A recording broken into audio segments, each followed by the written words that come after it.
Assalamualaikum warahmatullahi wabarakatuh. Bismillah, alhamdulillah, la hawla wa la quwata illa billah. Rabbi israh li sadri wa yassir li amri wa hlul 'uqdatam min lisani yafqahu qawli.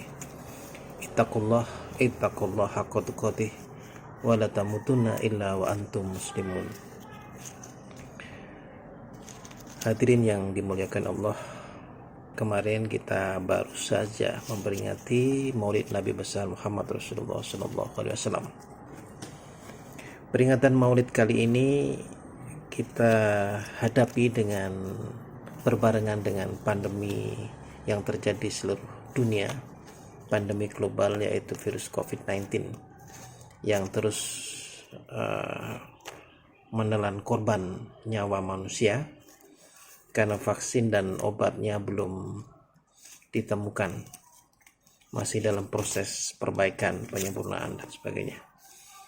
Sehingga satu-satunya jalan yang bisa ditempuh manusia untuk menghindari virus mematikan ini adalah dengan 3M ya. Selalu social distancing, menjaga jarak 1,5 sampai 2 meter paling tidak. Kemudian yang kedua, cuci tangan dengan sabun air mengalir ya. Dan juga memakai masker dimanapun, anywhere, wherever, whenever ya. Saudara, dalam peringatan Maulid ini, di samping berbarengan dengan masih dalam rangka situasi pandemi global, juga Desember mendatang masyarakat Nusantara memiliki gawe besar, yaitu ada pilkada ya. Walaupun pelaksanaan pilkada ini di tengah-tengah pandemi ini ada pro dan kontra. Banyak yang ada suara yang sebenarnya pilkada ini kurang tepat ya, karena bisa jadi menjadi klaster pilkada ya, klaster penularan. Tetapi rupanya KPU secara nasional baik pusat maupun daerah tetap juga akan menyelenggarakannya, pesta demokrasi untuk memimpin daerah ini. Tentunya dengan catatan tetap mematuhi protokol kesehatan. Nah, persoalannya adalah kita kembali kepada topik Muhammad Rasulullah sallallahu alaihi wasallam yang kita imani sebagai uswatun hasanah. Ini apa sih relevansinya dengan situasi global saat ini? Saudara, di antara umat Islam ada yang meragukan banyak model sikap terhadap ancaman virus corona atau COVID-19 ini. Setidaknya ada dua yang kontra secara. Yang pertama adalah mereka yang memasalahkan kenapa kita harus takut dengan COVID. Bukankah COVID itu ciptaan Allah Subhanahu wa taala? Sehingga tidak masalah. Kita akan sepanjang beriman dan beribadah kepada Allah, maka kita akan bebas darinya. Itu pendapat yang pertama. Pendapat yang kedua, tetap ya, betapapun dia makhluk ciptaan, karena apapun yang ada di dunia ini adalah ciptaan Tuhan Al-Khaliq, maka kita harus hati-hati dengan virus ini, termasuk melaksanakan ibadah dengan social distancing tadi. Lalu bagaimana ajaran Muhammad terhadap hal ini? Hadirin yang dimuliakan Allah, ternyata di seluruh dunia ini yang namanya penyakit itu ada, paling tidak ada 3 secara umum. Yang pertama adalah penyakit menular ya. Penyakit menular seperti IMS ya, TB dan sebagainya, dan penyakit tidak menular yang diakibatkan oleh gaya hidup, stroke ya, kardiovaskuler, penyakit jantung dan sejenisnya. Ini penyakit akibat gaya hidup ya. Dan juga yang ketiga adalah penyakit yang berkategori disease ya, termasuk MERS yang telah menelan sekian ribu manusia pada tahun, dan juga SARS ya. Dan Maret 2020 kita mengenal SARS-CoV-19 ya, makanya disebut COVID-19 ini, yang berawal dari Wuhan, Cina ya, yang menyebar di seluruh dunia sehingga menjadi pandemi hingga hari ini ya, menjadi pusing.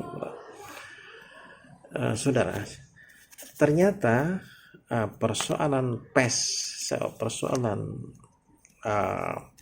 corona atau COVID-19 ini pernah ada di zaman Rasulullah SAW, yaitu ketika menghadapi wadah pes dan lepra misalnya. Nabi menyatakan, bila mana ada pes atau lepra maka jauhilah tempat itu. Nah, ini dalam konteks pencegahan dan juga penanganannya. Jadi upaya pencegahan PSBB ya berskala besar ya, tak terbatas, sebenarnya sudah pernah dilakukan pada waktu itu. Begitu juga orang berdiam diri agar untuk menyelamatkan sesamanya dalam konsep karantina itu sebenarnya juga berlaku di sini. Hadirin yang dimuliakan Allah, kemudian dimensi yang kedua tentang sosial politik ya. 23 tahun kenabian Rasulullah Muhammad SAW sejak diangkat oleh Allah, yang beliau lahir 571 di Jazirah Arab. Kajian tentang Muhammad banyak sekali, tapi diantaranya adalah Michael Hart yang menyatakan bahwa Muhammad adalah orang number one dalam 100 tokoh sejarah yang beliau tulis. Demikian juga dikatakan oleh para ahli lain. Intinya adalah Muhammad berhasil bukan dalam konteks dunia juga, tetapi dengan mengajarkan tentang ideologi beliau sebagai membangun peradaban manusia. Ada 13 tahun selama di Makkah secara umum dalam tarikh Islam. Secara Islam itu peran Nabi itu dibagi menjadi dua, periode Makkiyah dan periode Madaniyah. Periode Makkiyah, Muhammad berhasil membangun tauhid, membangun sistem religi yang mendasar ya, termasuk membangun kebersamaan dan persamaan derajat seluruh umat manusia. Bahwa waktu itu di zaman Jahiliyah memang ada perbudakan ya, bahkan Romawi kuno juga mengenal jual beli budak itu, sehingga jual beli budak itu menjadi persoalan waktu itu. Di masa Rasulullah, maka ini dengan ajaran tauhid, asyhadu an la ilaha illallah wa asyhadu anna Muhammad Rasulullah, tiada sesuatu yang harus disembah, dihormati, dipatuhi, ditaati, only God, Allah Subhanahu wa ta'ala, hanya Allah Subhanahu wa ta'ala. Di sini syahadat pertama sebenarnya adalah kemerdekaan dan pembebasan. Ada dua kata itu, pembebasan manusia dari seluruh ikatan bahwa sesuatu tidak ada yang harus disembah, dihormati, hanyalah Allah Subhanahu wa ta'ala. Iyyaka na'budu wa iyyaka nasta'in. Allah lah tempat kita bergantung dan meminta pertolongan. Inilah inti daripada pembebasan manusia dari seluruh ikatan. Tetapi secara kemanusiaan, secara hablum minan nas, syahadat juga berarti otomatis sebagai pemerdekaan manusia derajat, sehingga diterangkan dalam berbagai ayat di kitab Al-Quran, la'allakum tattaqun, kecuali orang yang bertakwa, sebagaimana di dalam Al-Baqarah, ya ayuhan nasu budu rabbakum alladzina khalaqakum walladzina min qablikum la'allakum tattaqun.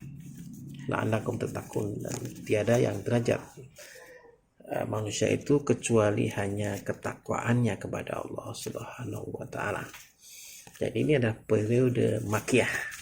Kemudian saudara sekalian, ajaran yang persamaan derajat manusia ini juga tentang masalah gender, kesetaraan gender ini.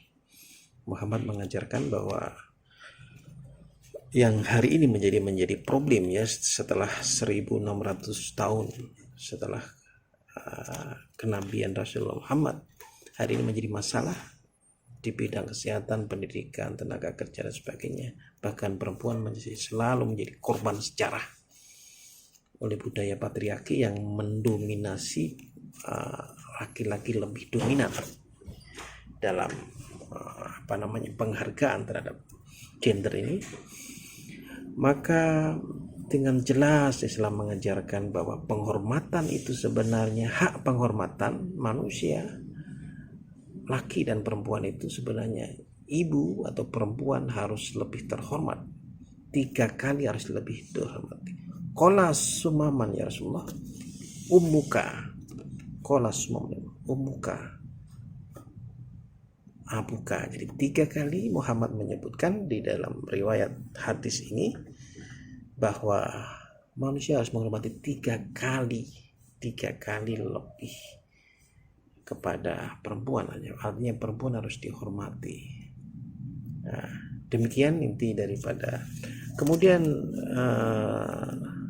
hadirin yang saya hormati, 10 tahun pada periode Madinah ketika 622 Masehi, ketika itu Nabi harus mengamankan diri, ditemani oleh kaum Muhajirin, kemudian diterima oleh kaum Ansor di kota Yatsrib. Beliau hijrah kota Yatsrib. Nah, di sana membangun peradaban. Di antara nilai-nilai peradaban itu yang bisa kita petik dalam konteks kehidupan pluralitas manusia adalah piagam Madinah. Jadi demikian uraian singkat mengenai Maulid Nabi 1442